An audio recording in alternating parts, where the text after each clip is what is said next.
Oke, tes 1 2. Bismillahirrahmanirrahim. Assalamualaikum warahmatullahi wabarakatuh. Kembali lagi di perkuliahan saya di dampak pariwisata. Kita sudah pertemuan ke-4 ya. Ini mungkin agak delay ya. Kita akan mulai saja. Oke, ini tentang konsekuensi lingkungan. Sebelumnya di perkuliahan pertemuan ketiga ya, kalau tidak salah ada konsekuensi tentang ekonomi.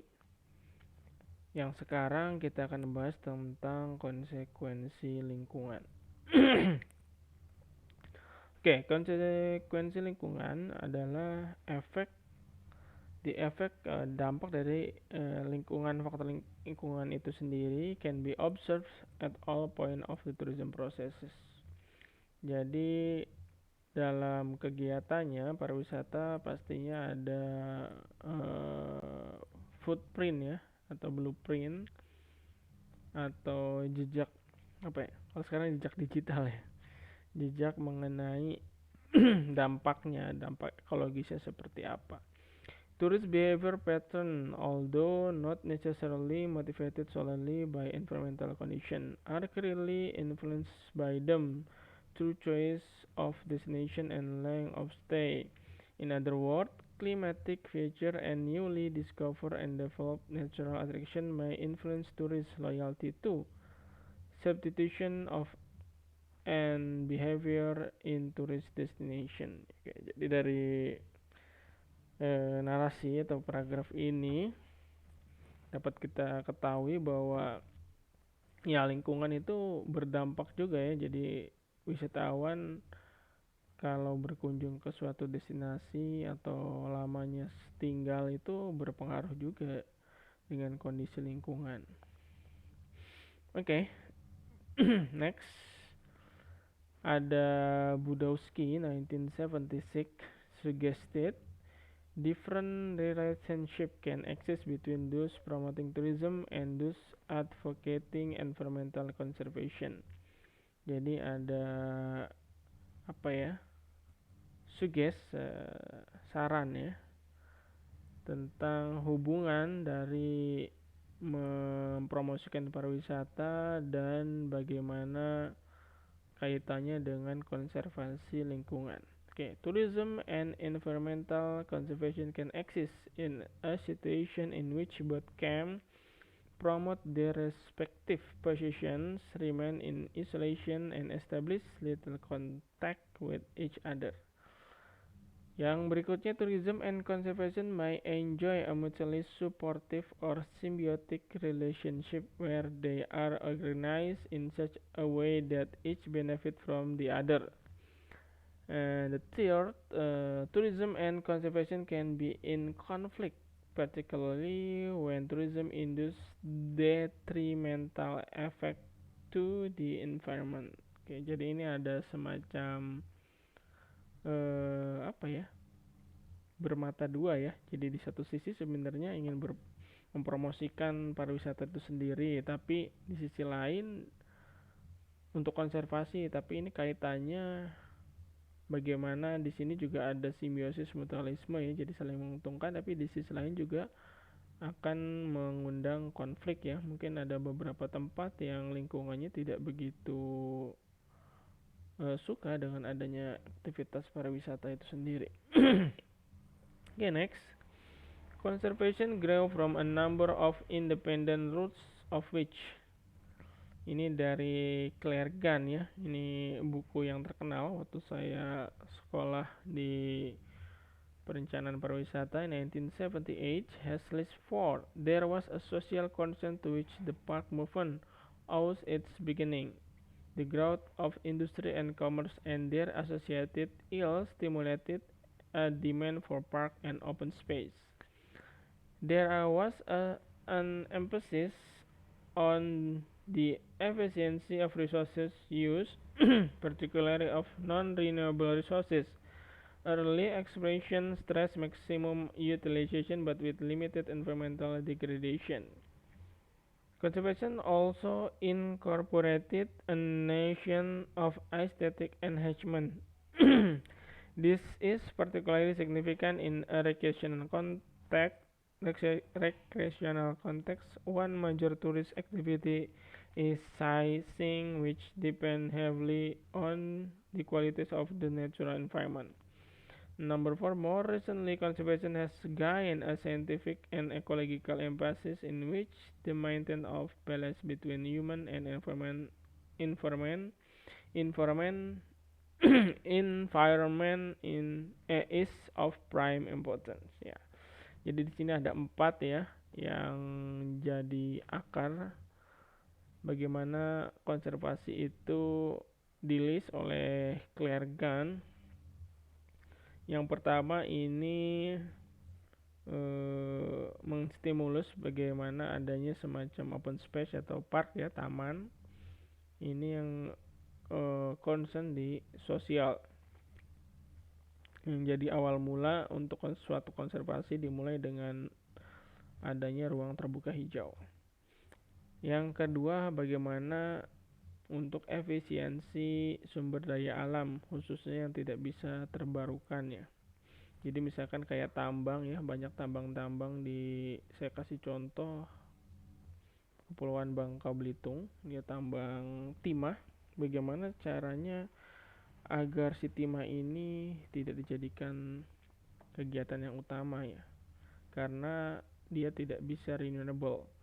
Akhirnya dijadikan pariwisata industri ya, industri timah, karena kan setelah selesai seperti itu dibiarkan saja ya oleh pabrik-pabriknya.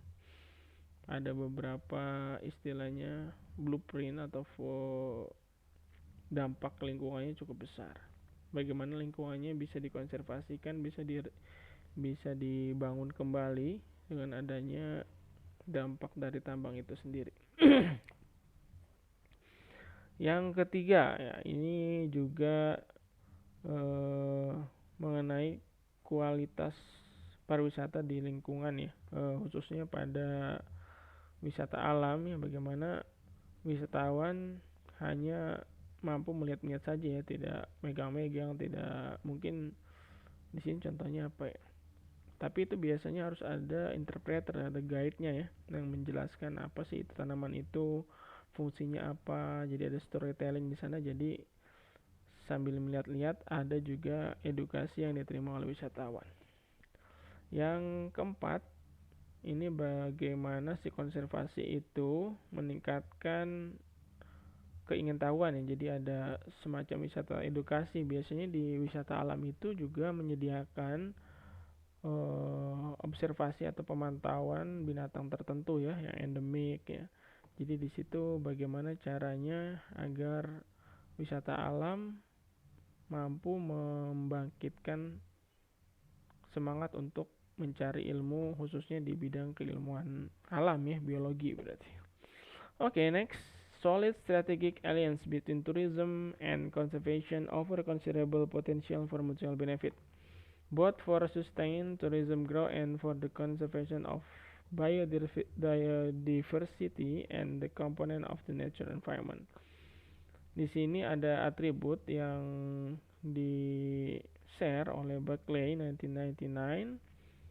Tourism is a relatively young and uncoordinated industry. Selanjutnya, the organization that construct tourist infrastructure sell them to other operator who see themselves as part of the tourist sector and not necessarily as environmental manager. Oke, jadi terkadang ada beberapa infrastruktur yang tidak di apa ya, tidak di saling memberikan informasi atau saling bekerja sama dengan, kalau di sini mungkin dinas lingkungan hidup ya. Jadi kalau kita menjadi mengembangkan suatu pariwisata khususnya yang berkaitan dengan alam, harus komunikasi antara multisektor agar kegiatan pariwisata itu tidak hanya memberikan dampak ekonomi tapi dampak lingkungannya harus juga positif. Ecotourism development has been associated with increased environmental advocacy, but up to now has been treated largely as part of mass tourism. Ya, ini juga dilematis ya. Ada beberapa tempat yang dibuka mungkin tadinya untuk niche tourism ya, untuk wisatawan minat khusus atau yang punya keingintahuan tentang alam, tapi lama kelamaan akhirnya menjadi wisata yang massal.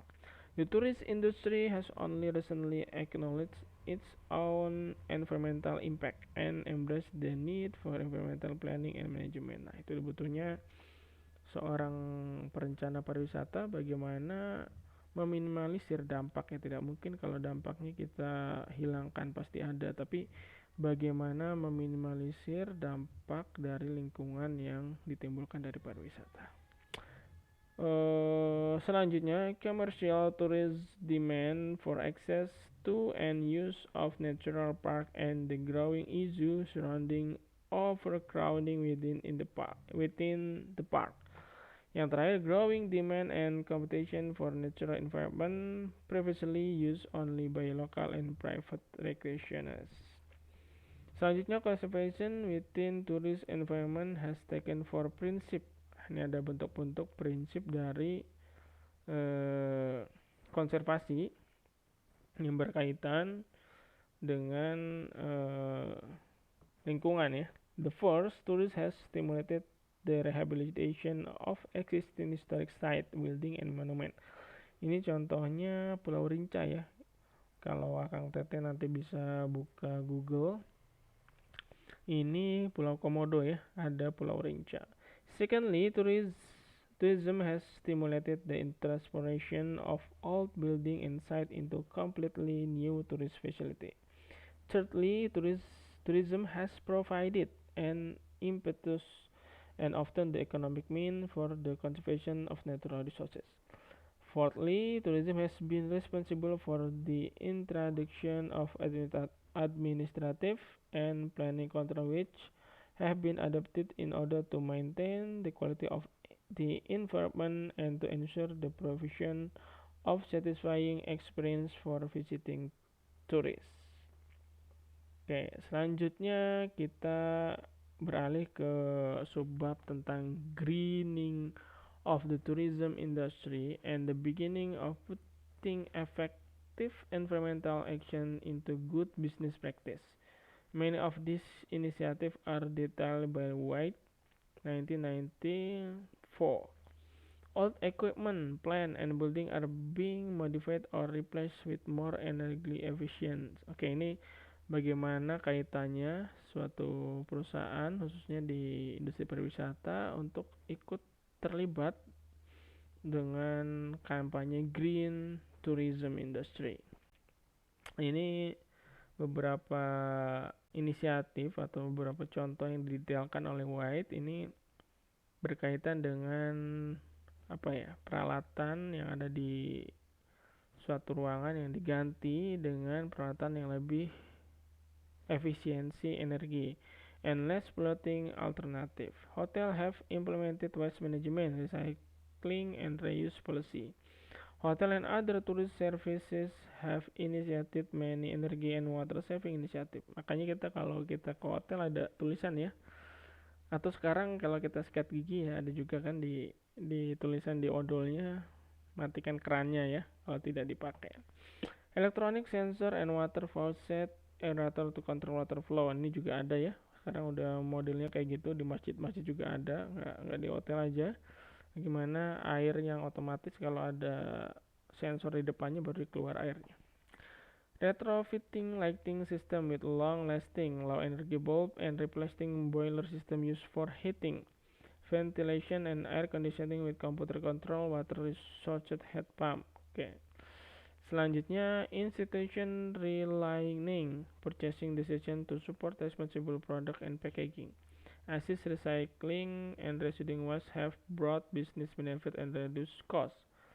The use of recycled product use a biodegradable vegetation-based ingredient use a locally product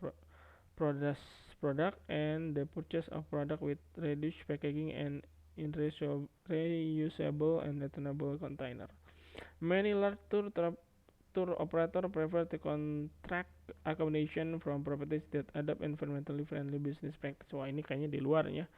Kalau di kita belum nih kayaknya. Jadi tour operator itu hanya mau bekerja sama dengan mungkin hotel atau restoran yang menerapkan environmentally friendly business practices. Oke, ini saya akhiri di konsekuensi lingkungan. Saya akhiri dengan ucapan hamdalah lillahirabbil alamin. Subhanakallah bihamdika asyhadu alla ilaha illa anta astaghfiruka wa atubu ilaik.